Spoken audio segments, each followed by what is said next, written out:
Hello everyone, সবাইকে জানাচ্ছি good morning. দেখো, মনটা ভালো নেই আর শরীরটাও ভালো নেই, তো সকালবেলায় উঠে কিন্তু ফ্রেশ হয়ে নিয়েছি। অনেকক্ষণই হয়ে গেছে উঠেছি। এখন দেখো এই যে রান্না করব, আলু ফুলকপি আর মাছ দিয়ে একটা তরকারি করব। আর দেখি কি রান্না করি। রান্না বান্না করে খাওয়া দাওয়া করা হয়েছে, এখন স্নান করতে যাব। দেখো এই যে জামা কাপড় নিয়ে চলে যাচ্ছি স্নান করতে, তারপরে ভ্যাকসিন নিতে যেতে হবে আজকে আবার। দেখো স্নান করে চলে এসেছি, বিছানাটাও একটু গোছালাম। তো এখনো চুল আঁচড়াইনি, চুল আঁচড়াবো। আর প্রায় 1টা বাজছে এখন দুপুর। তো রেডি হয়ে তারপরে আমরা বেরোবো ভ্যাকসিন নেওয়ার জন্য। দেখো রেডি হয়ে নিয়েছি, আর আজকে না আমার খুব শীত লাগছে, ওই জন্য সোয়েটার পরেছি। আবার দেখো এই যে এই আমি কিন্তু একা যাচ্ছি না, দাদা যাচ্ছে আমার সাথে। যেহেতু আমার শরীরটা একটু খারাপ, ওই জন্য একা একা যাচ্ছি না, দাদাই যাচ্ছে আমার সাথে। আর মা স্কুল থেকে সবেমাত্র আসলো, এসে দেখো এখনও শাড়ি পাল্টায়নি। তারপরে এই যে দেখো আমরা নাজিরপুরের দিকে যাচ্ছি।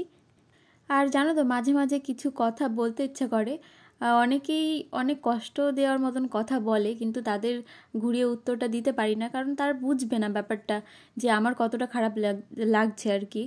তো অনেকের অনেক কথাই আমার খারাপ লাগে, তারা সেটা মনে করে না, কেন জানি না। তারা নিজেরা দেখে না যে নিজেরা কি করে না করে, তাদের আর কি পরিবারের মানুষজন কি করছে না করছে, কার কতটা দোষগুণ আছে না আছে, সেইগুলো না দেখে না মানে পরের উপর দোষারোপ করতেই তারা ব্যস্ত থাকে। আর এইরকম অনেক কথাই আমার কানে আসে। তো তাদের রোজই প্রায় দেখা হয় তাদের সাথে, কিন্তু তাদের কিছুই বলি না। অথচ তারা কি ভালো সেজে থাকে আমাদের সামনে, মানে কি বলবো, বলার ভাষা নেই। আর এই তো এই কথাগুলোই, আরও অনেক কথা আছে, আস্তে আস্তে তোমাদের সঙ্গে অনেক কিছুই শেয়ার করব। আর কিছু কিছু মানুষ কি বলবো, বেশি একটু পেয়ে বসে, কারণ উত্তর তো দেওয়া হয় না। কী বা উত্তর দেবো বলো, শুধু শুধু ফাঁকা জায়গায় বদনাম করে বেড়াবে, আর উত্তর দিলে একটা তর্ক ঝামেলার সৃষ্টি হবে। ওই জন্য না, আমরা ঝামেলা তর্ক, মানুষের সঙ্গে মুখ কালাকালি এসব পছন্দ করি না। তবুও জানি না কেন তারা এইসব উল্টোপাল্টা কথা রটিয়ে বেড়ায়। আমার জানা নেই তারা কী যে লাভ পায়, নাকি বদনাম করে খুশি হয়, সেটাই বুঝি না।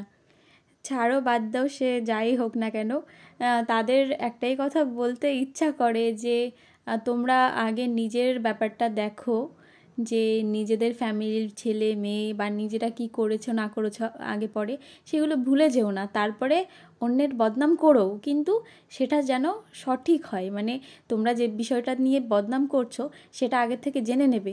এবার দেখো, আমি যদি গিয়ে বলি তোমাদের যে আচ্ছা তুমি প্রমাণ করো তো, তুমি আমার নামে যে বদনামটা করলে, তাহলে সেটা প্রমাণ করে দেখাও তো। কে তোমাকে বলেছে সেও যেন প্রমাণ করে দেখায়, যে যার কাছ থেকে আর কি তুমি শুনেছো। তাহলে কি তুমি পারবে বলো তো সেটা প্রমাণ করতে? যদি পারো আর যদি ব্যাপারটা সঠিক হয়, তাহলে অবশ্যই বদনাম করার মতন জিনিস হলে তুমি আমার নামে বদনাম করো, আমি কখনোই বারণ করব না। কিন্তু অযথা মানে যেটা হয়নি সেটা নিয়ে বদনাম করো না। এটাতে কি বলো তো, তোমার মানসিকতা যে কতটা খারাপ তারই পরিচয় আমরা পাই। আর হ্যাঁ, ভুলেই তো গেছিলাম যে তোমার কি পরিচয় পেলাম না পেলাম, ভালো খারাপ সেটাতে তোমার তো কিছু যায় আসে না। যদি যায় আসতো তাহলে অবশ্যই তুমি কথাগুলো ভেবেচিন্তে বলতে। তো সেইগুলোতে তোমার যখন যায় আসে না, তাহলে চলো আমিও ছেড়ে দিলাম। তুমি তোমার মতন ভাবো, তোমরা যাই বলো, বদনাম করো, যা খুশি করো, কিন্তু যেটা ঠিক সেটা তুমিও জানো, আমিও জানি, ভগবানও জানে। তো চলো এইসব কথা বাদ দাও, আরও অনেক কিছু কথা আছে যেগুলো আর কি বলতে ইচ্ছা করে, কিন্তু আস্তে আস্তে বলবো সব কিছুই। পরিস্থিতি আসুক, সেরকম সময় পরিস্থিতি যদি যদি কোনো দিন আসে, তাহলে অবশ্যই তোমাদের জানাবো। তো অনেক কথাই বলে ফেললাম। দেখো, নাজিরপুর হাসপাতাল থেকে ভ্যাকসিন নিয়ে একটা মাছের দোকানে ঢুকেছি। এখান থেকে এই যে দুটো মাছ নিচ্ছি, এই মাছগুলোর নাম হচ্ছে ড্যানিয়েল, যত সম্ভব মানে আমার যেটুকু জানা। তোমাদের বাড়ি গিয়ে দেখাচ্ছি, এখন আর কি ভিডিওতে নেওয়া হয়নি, দাদার কাছে ফোনটা দিয়েছিলাম, দাদাই ভিডিও করে দিচ্ছিল। আর এই যে দেখো সামনে অরেঞ্জ বা কমলা কালারের যে মাছগুলো দেখতে পাচ্ছ, এগুলোর নাম হচ্ছে গোল্ডেন ফিশ। তো অনেকেই চেনো তোমরা, আবার তবুও আমি বলে দিলাম। আর এই যে ওপরে যে মাছগুলো দেখতে পাচ্ছ, লাল কালার আছে, গোলাপি কালার আছে, হলুদ আছে, আর সবুজ সবুজ ছিল। তো আমি ওখান থেকে সবুজ কালারের আর গোলাপি কালারের একটা মাছ নিলাম, ড্যানিয়েল মাছ, মানে দুটো মাছ নিয়েছি। তো মাছগুলো 15 টাকা করে নিয়েছে, এক একটা মাছ 15 টাকা করে। তো এখন আমরা বাড়ির দিকে চলে যাচ্ছি। বাড়িতে এসে দেখো দুপুরবেলায় চা বসিয়ে দিয়েছি, চা খাবো ভাবছি, তেজপাতা তারপরে আদা দিয়ে। ভাত তো খেয়ে আছে ঠান্ডা লেগেছে, কিন্তু ভাতও খাওয়া যাচ্ছে না, দুপুরবেলা আজকে রান্না হয়নি কাজের ঝামেলা, তাই একটু চা মুড়ি খাচ্ছি। ঠিক আছে, করে রান্না করবো। মজা নেই। চা করে নিয়ে এই যে চলে এসেছি দরজার সামনে, আমরা এখন চা খেতে বসছি, মুড়ি চা। এই যে চা খাওয়ার পরে আমরা অনেকক্ষণ গল্প করেছিলাম, বিকালে একটু হাঁটাহাঁটি করেছি মা আর আমি। তারপরে আমরা সন্ধ্যাবেলায় কিন্তু রোজ দুধ নিই এই কাকিমাদের বাড়ি থেকে। আমরা রোজ 500 করে দুধ নিই কাকিমাদের বাড়ি থেকে। আর কি বলো তো, আজকে না কেটলিটা ধোয়া নেই, আগের দিন দুধ নেওয়া হয়েছিল কিন্তু ধোয়া হয়নি, ওই জন্য একটা কৌটো নিয়ে এসেছি দুধ নেওয়ার জন্য। দেখো এই যে মা এখন আমাকে সবজি কেটে দিচ্ছে, সবকিছু গুছিয়ে দিচ্ছে। এটা কপি কিন্তু, হ্যাঁ হ্যাঁ আর কচু তো কাটি দিলাম, কচুর সাইজটা দেখো কেমন তো সুন্দর হয়েছে। এই যে দেখো আজকে রান্না করছি রাতে হচ্ছে কচুর তরকারি, আর এই যে বাঁধাকপি ভাজা করব।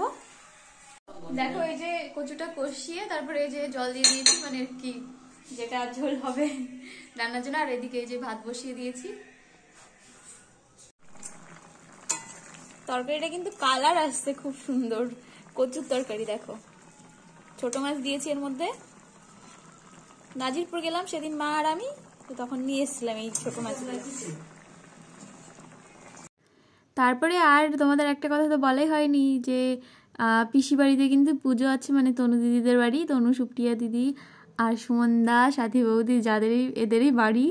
তো ওই জন্য দেখো সুপ্রিয়া দি কুলোতে ফুল আঁকাচ্ছিল, কুলো আঁকাচ্ছিল আর কি। তো এই প্যান্ডেল হয়ে গেছে, কালকে পুজো, কালী পুজো, ওই জন্য একটু আসলাম এক পাক দিতে এখানে আর সবার সাথে দেখা করতে। তো অনেকে আমাকে বলছে যে তুই উপোস থাকতে পারতি, গঙ্গা স্নানে যেতে পারতি। অনেকে ভুলে গেছে, কি বলো তো, আমার জেঠু মারা গেছে এখনও 1 বছর হয়নি, তো তাই আমরা পুজো দিতে পারবো না। আর আজকের ভিডিওটাও কিন্তু এখানে শেষ করছি, দেখা হবে তোমাদের সঙ্গে নেক্সট ব্লগে। সবাই ভালো থেকো, সুস্থ থেকো, টাটা।